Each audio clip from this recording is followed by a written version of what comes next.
we're trying to live? Reduce switching. Reduce switches. So what we want to do is take a look at the sales and marketing position and say, where are the switches taking place? What can we implement systemically that will reduce those number of switches? In my experience working with sales executives, and I've got a couple of friends who are incredible sales executives, and they're both completely different personalities. In my experience with them, the switches take place mostly because they leave their channels open constantly. They have no filter on the calls that are coming in and the email. They're constantly checking their email. They're constantly checking their phone calls. So just by doing something where you say there are go, no-go times for their email, or go, no-go times for where they answer the phone, that will slow that down just a little bit. You know, if instead of checking their email 10 times an hour, we get them to check it 2 or 3 times an hour, that will reduce the number of switches and help them do better. Make sense? Okay. Great. Let's move on to and then if you have more questions, write them down. I want to cover this, and then we'll, because we might get a couple more. In fact, this relates to what we were just talking about. If you have lots of calls coming at you, we talked about the internal interruption, right, within the company, the one-to-one huddle. What if you're getting lots of external interruptions? What if we're getting lots of customers calling? We want that to happen, right? What if we're getting lots of phone calls or lots of emails, lots of inquiries, that kind of stuff? So here's 2 things that we can implement. The first one is the voicemail expectation. What's the problem with not giving people a when? They default to now. So if I call your cell phone right now, what message am I going to hear? You don't answer the phone. What's it going to say to me? I'll get back to you as soon as I can. What does that mean? To me, it means 20 minutes. 20 minutes. So if you don't call me back in 20 minutes, what do? I call you again. And then you don't answer again. So then what do? I send you a text message. And you don't answer my text message. So then what do? I send you an email. And you start thinking, this guy is a jerk. Because he's just bugging me constantly and asking me questions. But where did the problem occur? Where was this breakdown? The message. A lack of an expectation. Not giving me a when. So a great way to solve this problem is to create an expectation of when. It's really simple. Let's see if I can do this with myself. No, I can't. But if you call my voicemail message right now, it will say, hi, thank you for calling the voicemail of Dave Crenshaw. I'm not available right now, but I do check my messages at noon and at 4 p.m. And if you're calling me after 4:30 p.m. Mountain Time, I'll return your call the next business morning. Right? Now I have taken control of the other person's expectations and created an expectation. Here's what I found is that most people are okay with waiting as long as they have a clear when. They're okay with not having now as long as they have a clear when. In fact, they'll remember it so well. And so this is the caution with the voicemail expectation, is if you're going to set an expectation, you've got to keep it. I called somebody once with that message. I called them at 3:45. And you know what the first words out of their mouth were? Wow, you're 15 minutes early. People remember that. They will hold you to it. So if you're going to set an expectation, it doesn't really matter what it is, but make sure you set an expectation that you know you can stick to. So if it's, I return calls within 24 hours, or I return my calls by 5 o'clock every single day, whatever that time is, you want to establish that expectation. Any questions about that? How many of you, this is just a kind of a quick quiz, how many of you have an idea that, yes, I need to change my voicemail message, and yet haven't put that idea down into an approved gathering point yet? Please put that down into a gathering point right now. Okay? Next one related to this is the gatekeeper. Now, the gatekeeper, this is sort of like the human firewall for the calls that are coming in. Typically, this is going to be a receptionist. If you have an assistant, this is going to be your dedicated personal assistant. But the gatekeeper's job is to simply let through things that are supposed to be let through and keep out things that are supposed to be kept out. It's a real simple way to do this. You just get a piece of paper and draw 3 columns in the piece of paper. And one column is yes.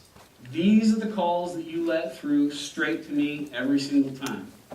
No. These are the calls you never put through to me.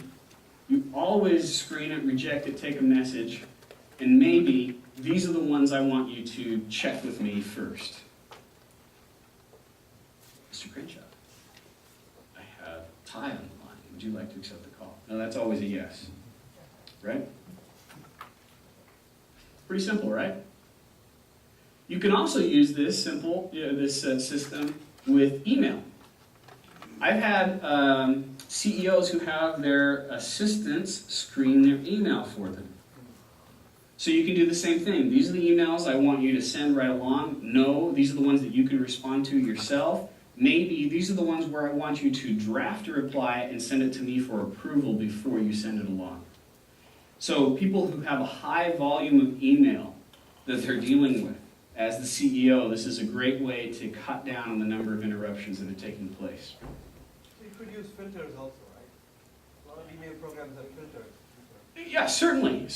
This is kind of the human aspect of it. But yeah, I definitely recommend using filters. My experience is that a lot of people know how to use those, and usually they only go so far. Everyone know what I'm talking about when I say filters?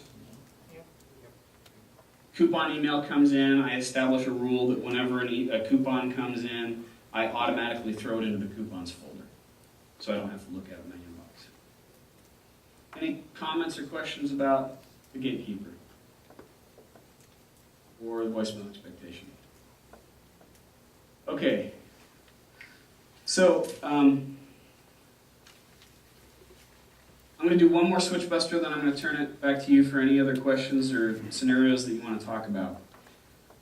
This really gets into the fourth effect of multitasking. I told you there was a fourth effect, and I was going to share it with you at the end. And this story deals with a business owner that I worked with. And when I sat down to work with him, I could have sworn that he had ADHD. I mean, I was having a conversation with him, and he's oh, I just lost my mic. He's looking around all over the place. People are coming in and answering questions, and he's asking questions, and he's kind of paying attention to them not. And his attention was just all over the place. I thought, this guy's got it. As someone who's got it, I can see it. He's got it.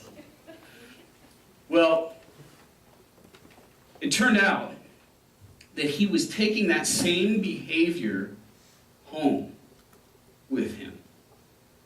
When he would go home from work, he would switch task on his wife. He had 5 daughters. He would switch task on his daughters. His attention would go all over the place. So I taught him what I'm going to teach you right now. I'd like to do a little exercise. Everyone choose a partner as quickly as you can. Find one partner. Raise your hand if you still need a partner. Oh, someone help this gentleman out. Get him a partner. Okay. Did you get one? Oh, okay, can you join up with a group? Oh, there we go. All right. This is what I would like you to do. One of you is going to teach the other person for 30 seconds something that you've learned today. It doesn't necessarily have to even be from me. Just something you've learned today. Teach that person for 30 seconds. I'm going to time you. Okay? Ready? Go. Okay.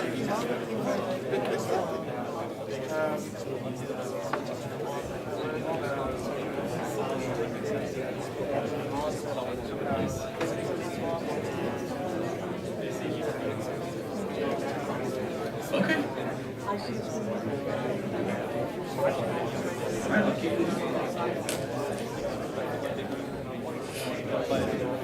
okay. 5, 4, 3, 2, 1, stop.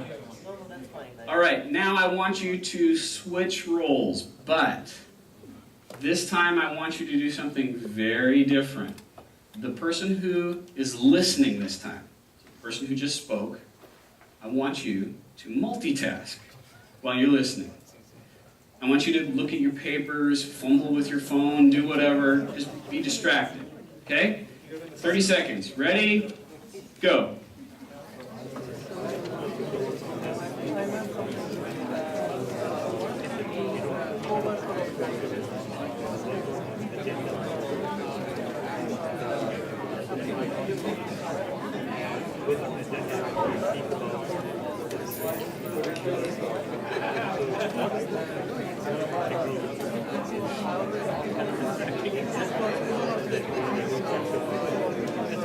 Five, 4, 3, 2, 1, stop.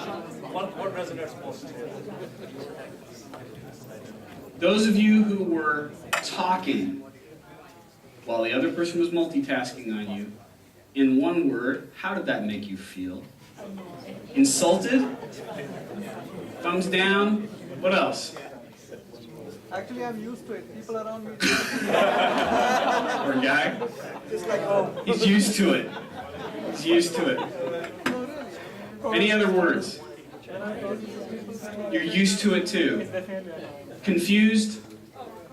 As a listener, I don't think I got everything he said. Yeah, as a listener, I know that. Yeah. Okay. Here's my experience with this. If we were to do this exercise and ask everyone to write down their word, the theme that I would hear very often is unimportant. It makes you feel unimportant when someone multitasks on it. Yeah? Now imagine this scenario. You wake up in the morning. You stretch. You look over at your loved one and you say, "Good morning, honey. You're unimportant. What are you going to do today?" Or someone calls into your business. Phone rings. "Thank you for calling XYZ Company, where you're unimportant. How can I help you?" Right? Now that's silly. We would never do that. Right? But we do that. Right? We can tell when someone is multitasking on us. On the phone, can't you? You hear that long pause, that distraction. So, here's the end of this story that I was telling you. The wife came to me a few months later. We were at a dinner, group of people together. She took me aside. She took me by the hand. She said, "I don't know what you did to my husband, but thank you." Because he had learned how to start focusing on people. He had learned to focus on his wife. If you met him now, you would have absolutely no idea of the person that I talked about that looked like he had ADHD. He's completely focused, he's calm, he looks you in the eye, he's relaxed, and he pays attention. That is the fourth consequence of multitasking, that it damages relationships. When you multitask on a human being, you always damage relationships. So, don't switch task on them. Interestingly, the other consequences do take their toll as well. For instance, if I multitask on my spouse over and over and over again, I'm going to have to make that up, right? over time, over and over and over again. I'm going to spend lots of time wasting my time apologizing for my mistakes, for my lack of attention, instead of, if I had just listened in the first place, I wouldn't have to do that, right? So, that's the fourth effect.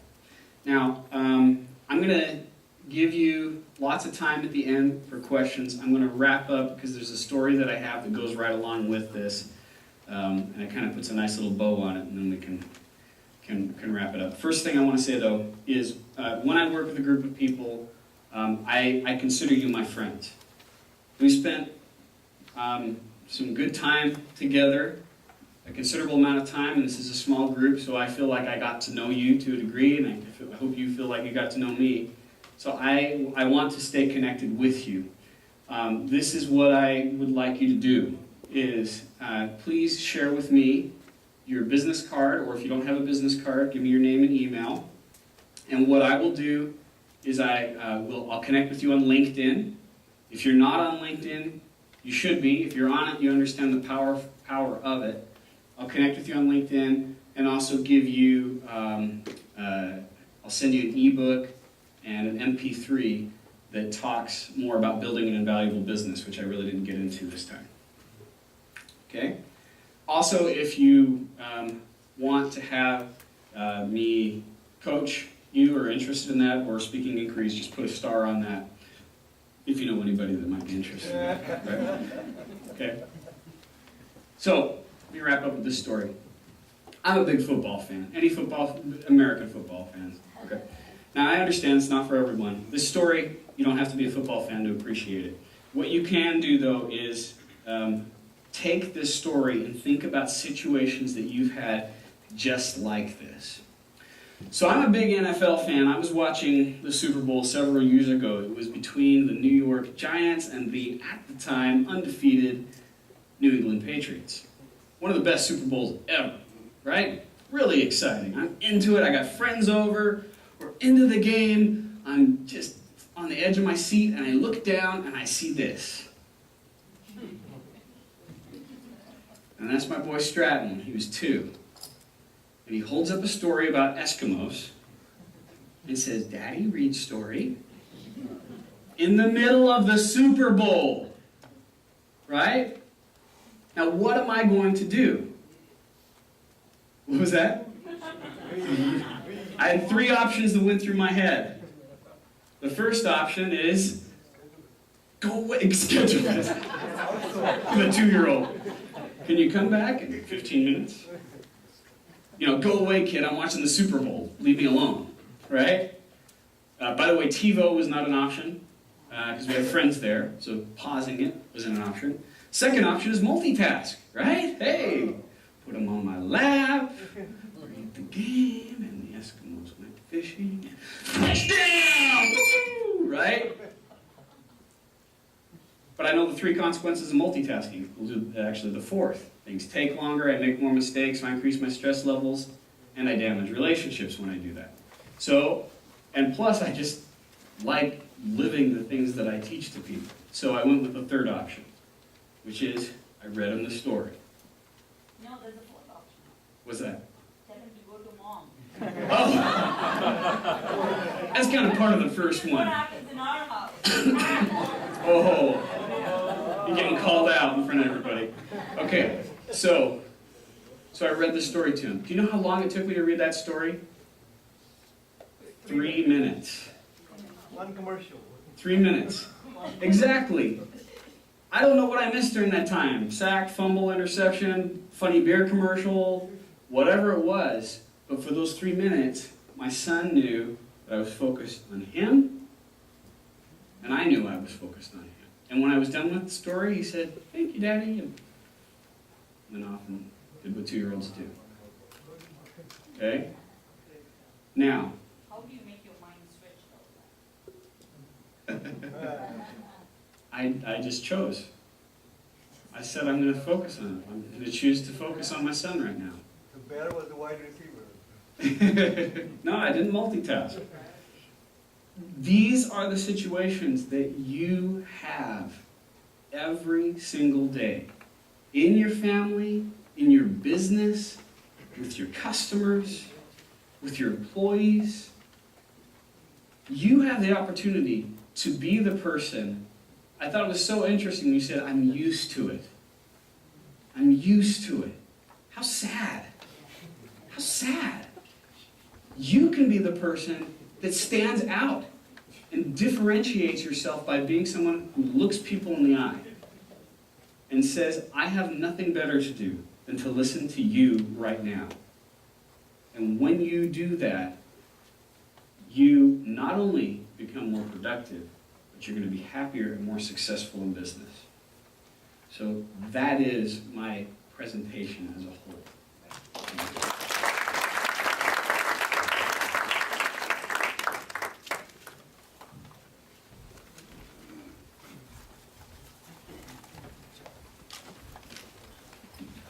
So please join me in thanking Dave. And you can see why I thought he'd be excellent. It's a very simple topic, but he presents it in a very convincing way. So thank you again. Thank you, Dave. Bye, and thank you. Good night. If you want to talk